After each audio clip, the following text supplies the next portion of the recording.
Kimi Antonelli's had his breakthrough moment in Formula One, and what a moment it was. Sprint race pole position here in Miami. John, we've been waiting for a little while for Kimi to show us that little flash of magic. It's been getting stronger, it's been getting more impressive. He's laid a good foundation for his rookie season, but this was quite a way to announce himself properly, wasn't it? This was a really interesting moment in the F1 paddock. We know Kimi's been really quick today. It's been a great season. We've had lots of surprises all year on various aspects, but I've not seen a paddock kind of so jubilant, kind of cameras so excited, and the garage as happy as today.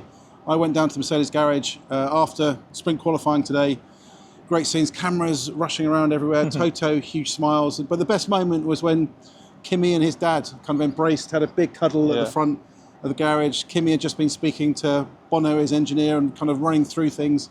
There's a long, long embrace from the pair of them, joy from both of them, and I think a real kind of statement of intent that this is the Kimi Antonelli that Toto Wolff knows has been there for a while. Yeah, as Toto said, I think the speed has been there in karting junior categories, and they have obviously seen it in the private testing he did last year. We also saw it for a lap and 3/4 at Monza last year, didn't we, in Friday FP1. I think one of the interesting things about Antonelli was how he was trying to judge his approach so far this season. Really good answer from him in the media session I was in on Thursday here, where I asked him about weighing up that need to, having learned the hard way last year, that need to just make sure he does set the right foundation for the year. And it's all been about getting laps so far, doing as much learning as possible.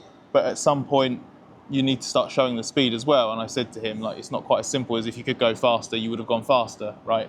And his answer was really illuminating, just that kind of balance between sort of how hard to push and when to start pushing. And he gave Suzuka as a really good example, a track, where so punishing, so high speed, they felt that the right thing to do was to kind of build up to it. But the upshot from that was, at the end of FP3, Kimi being lost and being lacking confidence and lacking pace, needing to make a massive step for qualifying.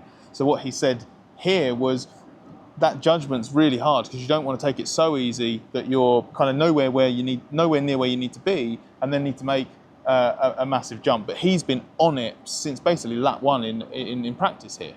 Yeah, and I think it'd be wrong to say that Kimi's been conservative his first races. He's come here, he's changed his approach, he's done something radically different.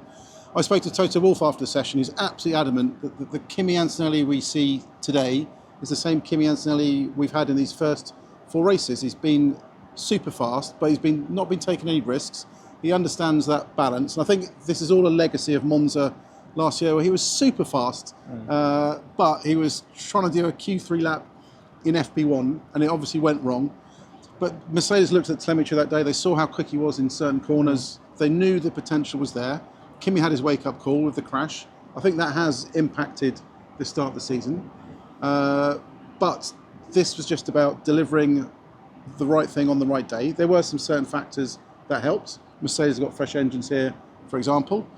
The others didn't get things absolutely spot on. George Russell elected to go early, for example, wasn't the right move. Oscar Piastri had a lock-up.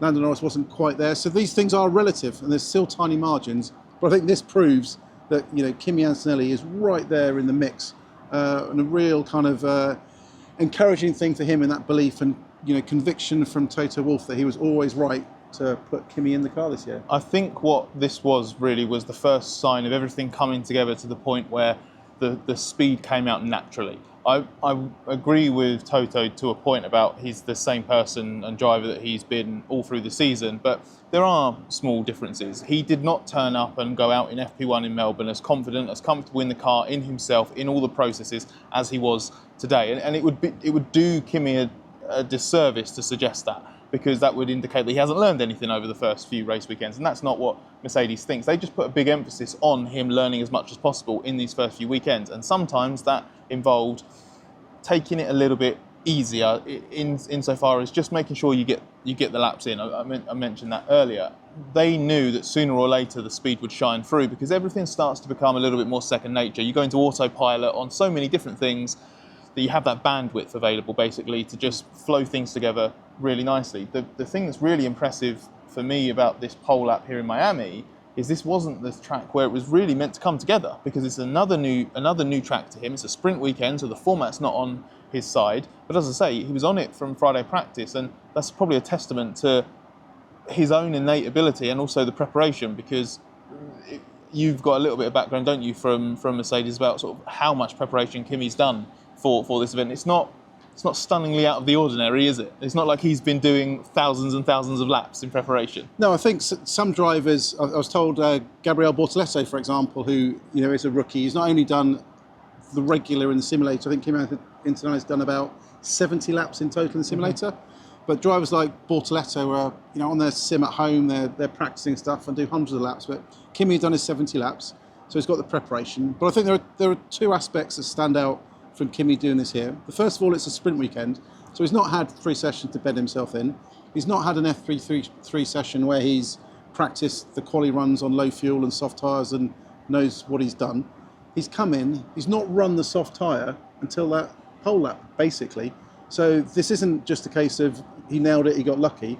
This was a superb effort to extract that pace on a tyre he hadn't run before, on a track he's not been at to do qualifying before, and just unleashed the pace that was there with the car in the window.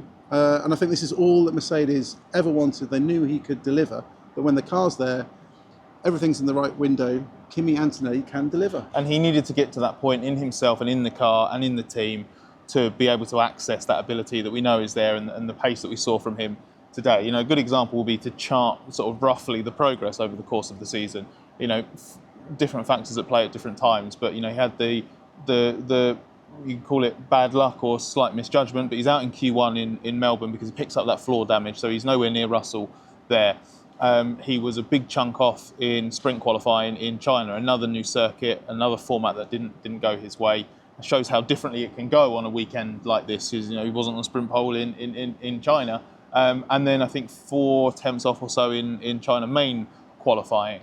But then Suzuka, and also positionally, he's a bit out of position there. For example, I think he was 8th on the grid in China, but then Suzuka, he pulled it together after that difficult run through practice. There's only a few temps off, 3 temps off Russell this time, and he's on the 3rd row of the grid. Then 2nd row of the grid, I think, in Bahrain, and a couple of temps off Russell. And that was going back to a track in the Mercedes F1 car, 2025 car, for the first time. That's significant. So he's right there. So he's chipping away at it. A little bit further off in Jeddah, but that's a punishing circuit, hard to get right. He does know it from F2, but it is very hard. And he also made a mistake in his first sector on his only Q3 lap. So he'd have been much closer to Russell there.